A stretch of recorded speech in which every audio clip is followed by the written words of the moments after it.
അല്ലെങ്കിൽ ഞാൻ ഒറ്റ ഷെഡ്യൂളിലെ സാറിന് എൻ്റെ പടം രണ്ടാക്കാറില്ല. കാരണം രണ്ടാക്കി അത്രയും കോസ്റ്റ് കൂടും. പിന്നെ റീഅസംബിൾ ചെയ്ത് പിന്നെ പോയി ചെയ്ത് ഭയങ്കരമായിട്ട് കോസ്റ്റ് മാറും. മധു സ്വാഭാവികമായിട്ടും മധുവിൻ്റെ പഴയ സുഹൃത്താണ്. മധു അതിനകത്ത് തയ്യാറായിട്ടുണ്ട്. ശാരദയെ കാണുമ്പോൾ ശാരദയ്ക്ക് അല്പം ശാരദ വേറെ പറഞ്ഞില്ല, അവർക്ക് 25,000 രൂപ വേണം. അത് വലിയ എമൗണ്ട്. അതെ അതെ. പിന്നെ ഒരു സംവിധായകന്റെ ഭാര്യയായ ഒരു യുവതിയല്ല അഭിനയിച്ചിട്ടുണ്ട്. കമ്പികൾ ഇതുവരെ ഞാൻ പറഞ്ഞിട്ടില്ല. അതെ അതെ. അപ്പൊ ഈ കൊടിയേറ്റവുമായിട്ട് ബന്ധപ്പെട്ട് അറിയണ്ടെന്നുള്ള രീതിയിൽ തന്നെ ബന്ധം മോശമായി.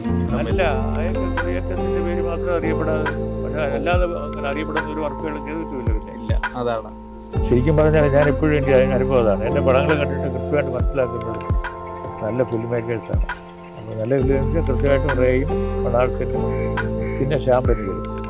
അതായത് അദ്ദേഹത്തിന് ഒരു 2-3 മാസം മുമ്പ് തന്നെ പ്രിപ്പയർ ചെയ്യാൻ തുടങ്ങി. പിന്നീട് ഇങ്ങനെ കുറേശ്ശായിട്ട് ഭക്ഷണത്തിൻ്റെ അളവ് അതൊക്കെ കുറച്ചുകൂടെ അവസാനമുണ്ട്, വെള്ളം മാത്രം കുടിക്കുന്ന കണ്ടീഷനാക്കി ആക്കിയിട്ട് പടത്തിൻ്റെ അവസാനത്തിൽ നിന്നും തിരിച്ചാണ് ഷൂട്ട് ചെയ്തത്. ഓ, അത് ശരി. എൻ്റെ പ്രായത്തിലുള്ളവരും എൻ്റെ ഇമ്മീഡിയറ്റ്ലി സീനിയറായിട്ടുള്ളവരൊക്കെ എന്നെ ഒരു കമ്മ്യൂണിസ്റ്റുകാരനാണ്.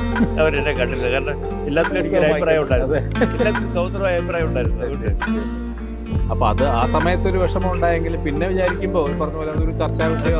ഭട്ടാചാര്യ എന്നോട് പറഞ്ഞു, കൽക്കട്ടയിൽ അദ്ദേഹം പടം കണ്ടിട്ട് എന്നോട് ചോദിച്ചു, വാട്ട് ഈസ് ദ പ്രോബ്ലം, കേരളത്തിൽ ഇങ്ങനെ ഒരുപാട് പ്രശ്നം ഉണ്ടാക്കിയിരിക്കുന്നു മനസ്സിലാവുന്നു, ഞങ്ങൾ ഇങ്ങനെയുള്ള പടം ഞങ്ങൾ വെൽക്കം ചെയ്യാണ്, എന്തായിരുന്നു അവിടെ പ്രശ്നം എന്നോട് ചോദിച്ചു.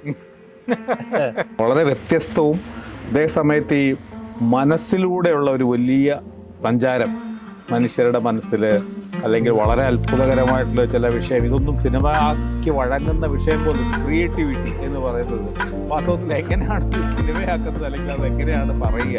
അവിടുത്തെ ഡോക്ടർ ഒരു അനാഥ കുട്ടിയെ നോക്കുന്നു, ആരെ പ്രസവിച്ചിട്ട് ഇട്ടിട്ട് പോയതാണ്. അവിടെ പ്രസവിച്ചിട്ട് അവരെ മക്കളെ ഡോക്ടർ വീണ്ടെടുത്ത് വളർത്തുക. ഇത്രയും കേട്ടിട്ടാണ് ഞാൻ പിന്നെ അതെൻ്റെ മനസ്സിൽ കിടന്നു. അതിങ്ങനെ അതിൻ്റെ പുള്ളി ഇങ്ങനെ പിന്നെ കുറെ കാലം എടുത്തു അതിനെപ്പറ്റി അതൊരു ഐഡിയ ആയിട്ട് മാറാൻ. വലിയ തമാശ കേട്ടിട്ടുള്ളത് മമ്മൂട്ടിയാണെന്ന് അറിഞ്ഞപ്പോ എന്നാ കുഴപ്പമില്ല, എനിക്ക് ഏതാണ്ട് എൻ്റെ അത്രയും സൗന്ദര്യം വരും മമ്മൂട്ടിക്ക്. സ്വയംവരം മുതൽ പിന്നെയും വരെയുള്ള ഓരോ അടൂർ സിനിമയും മലയാള സിനിമയിലെ വഴിവിളക്കുകളായി മാറിയ കഥ.